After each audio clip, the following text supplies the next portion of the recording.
আপনাদের সামনে তুলে ধরতে চলেছি পুষ্টি আর স্বাস্থ্য সচেতনতা সংক্রান্ত। সবচেয়ে প্রথমেই আমরা দেখে নেব একজন পরিশ্রমী নারীর চিত্র। মা মা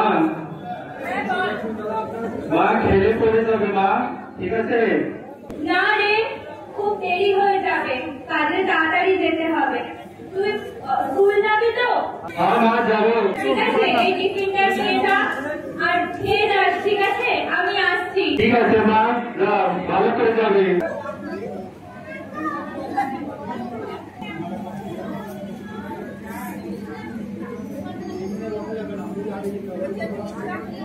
शुभम पीछे जा पीछे जा।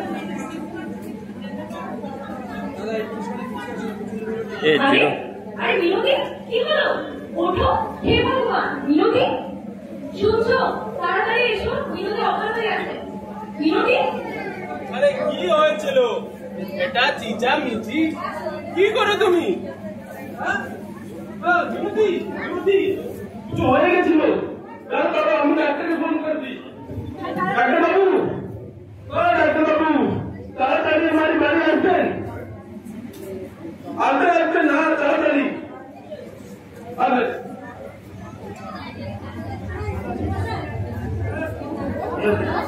কি হয়েছে?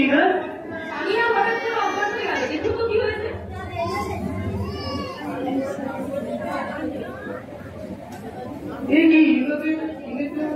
অত্যন্ত দুর্বল হয়ে আছে, সিভিয়ার অ্যানিমিয়া হয়েছে। ঠিকমতো খাওয়া দাওয়া করেন না? আমরা তো জানি না ডাক্তার বাবু, ও আমাদের বাড়িতে কাজ করে। আচ্ছা আচ্ছা। মিনতির জ্ঞান ফিরছে।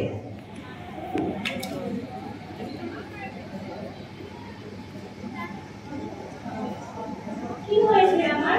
আমি ঘরে শুয়ে আছি। আপনি এখানে কি করছেন? আপনি অত্যন্ত দুর্বল হয়ে পড়েছিলেন, সেই জন্য আপনি মাথা ঘুরে পড়ে গিয়েছিলেন।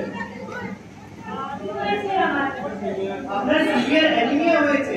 সিভিয়ার অ্যানিমিয়া বলতে যখন আমাদের শরীরে রক্তের পরিমাণ কম হয়ে যায়, বা ভালো ভাষায় বললে যখন আমাদের রক্তে হিমোগ্লোবিনের পরিমাণ কম হয়ে যায়, তখন অ্যানিমিয়া হয়। অ্যানিমিয়া? অ্যানিমিয়া আবার কি? এটা কোনো জটিল রোগ না তো?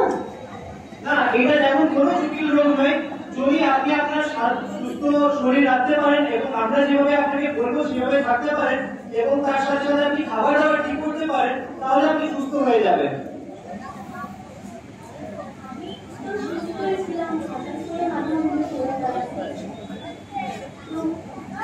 আমি কি করবো ডাক্তার বাবু? আচ্ছা, আপনি আমাকে বলুন তো, আপনি ঠিকঠাক ভাবে খাবার দাবার খেতেন? নিয়মিত খাবার দাবার খেতেন? হ্যাঁ, কিন্তু কাজের চাপে সকালে খাওয়া হতো না, আর বাড়ি গিয়ে রাত্রেবেলা খাবে। সে কি বলছেন? আপনি দিনে কেবল একবারই খাবার খেতেন? একবার খাবার খেলে তো আপনি একটু নিশ্চিত যে আপনি দুর্বল হয়ে পড়বেন, আর তার সাথে সাথে আপনার অ্যানিমিয়া হতে পারে। সেটা কি আপনার সাথে হয়েছে? আপনি এখন, আপনাকে আমি এটাই অ্যাডভাইস করবো যে আপনি প্রত্যেক সময় খাবার খান, দিনে 3 বার খাবার খান এবং খাবারের পরিমাণ বাড়ান। আর বাড়ি গিয়ে রাত্রেবেলা খাবে। সে কি বলছেন? আপনি দিনে কেবল একবারই খাবার খেতেন? একবার খাবার খেলে তো আপনি একটু নিশ্চিত যে আপনি দুর্বল হয়ে পড়বেন, আর তার সাথে সাথে আপনার অ্যানিমিয়া হতে পারে। সেটা কি আপনার সাথে হয়েছে? আপনি এখন, আপনাকে আমি এটাই অ্যাডভাইস করবো যে আপনি প্রত্যেক সময় খাবার খান, দিনে 3 বার খাবার খান এবং খাবারের পরিমাণ বাড়ান। তার সাথে সাথে আপনি শাক সবজি এবং মাছ মাংস এবং ফল যেগুলো আছে সেসব খাবার আপনার খাবারে যোগদান করুন। ফল তো, আমি অত্যন্ত গরিব মানুষ, দিন আনে দিন খাই, আমি এত দামি দামি ফল কোথা থেকে পাবো? এ কি বলছে? জরুরি নয় যে আপনাকে দামি দামি বিদেশি ফল খেতে হবে। আপনি আমাদের দেশে যেসব ফলগুলো কম দামে পাওয়া যায়, যেমন কলা বা পেয়ারা, এইসব জাতীয় খাবারগুলো আপনি খেতে পারেন, এইসব ফলগুলো আপনি খেতে পারেন। তার সাথে সাথে আপনি সবজি জাতীয় খাবারগুলো আপনার নিজের খাবারে যোগদান করতে পারেন।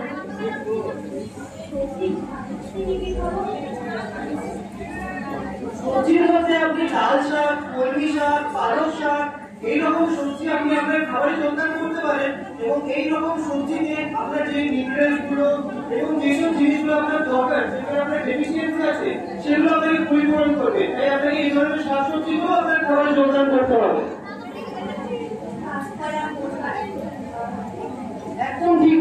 আপনাকে কাঁচকলা বা মোচা, কলার মোচা এইসব জিনিসগুলো আপনার খাবার সঙ্গে যোগদান করতে হবে।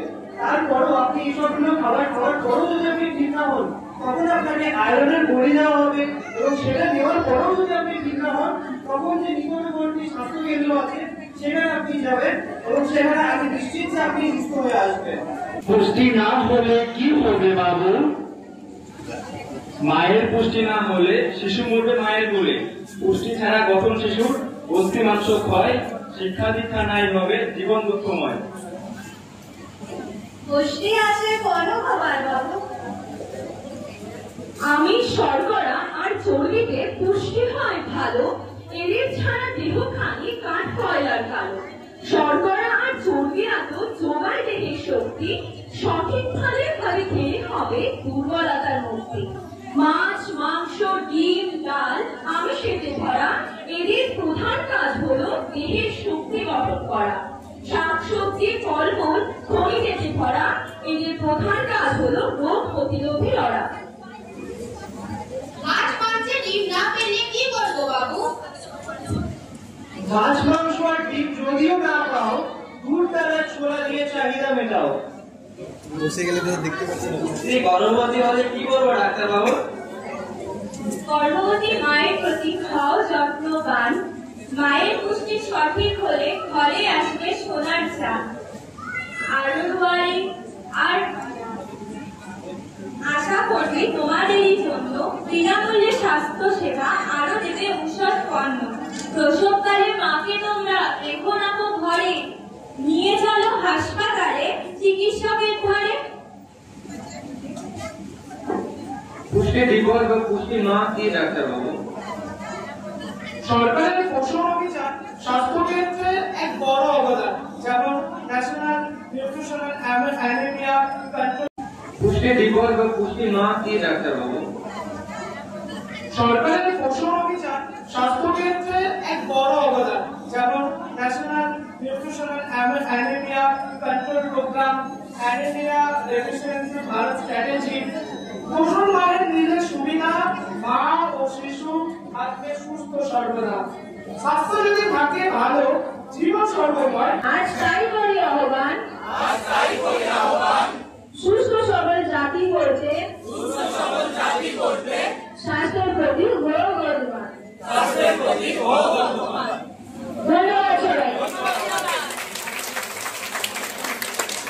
আপনাদের সামনে বিভিন্ন চার্ট করে ধরা হয়েছে। এই চার্ট ধরে আপনাদের বোঝানো হচ্ছে যে কি কি খাওয়া দরকার, আপনাদের কি কি করা দরকার, কিভাবে দিনচর্যা চালাতে হবে, কিভাবে আমাদের থাকতে হবে, যাতে কি আমাদের এই ধরনের রোগ কখনো না দেখা যায়। লোহা বা আয়রন যেটাকে বলা হয়, রক্তের কমি, রক্তাল্পতা, এইসব রোগ যাতে না হয়, তাহলে আমাদের নিজেদেরকে সজাগ করতে হবে, নিজেদেরকে আমাদেরকে বোঝাতে হবে, আমাদের আশপাশ লোকেদেরকে আমাদের সচেতন করতে হবে। এই ধরনের সচেতনতা যদি আমাদের মধ্যে থাকে, তাহলে এই ধরনের রোগ কখনো আমাদের মধ্যে ছড়াতে পারবে না।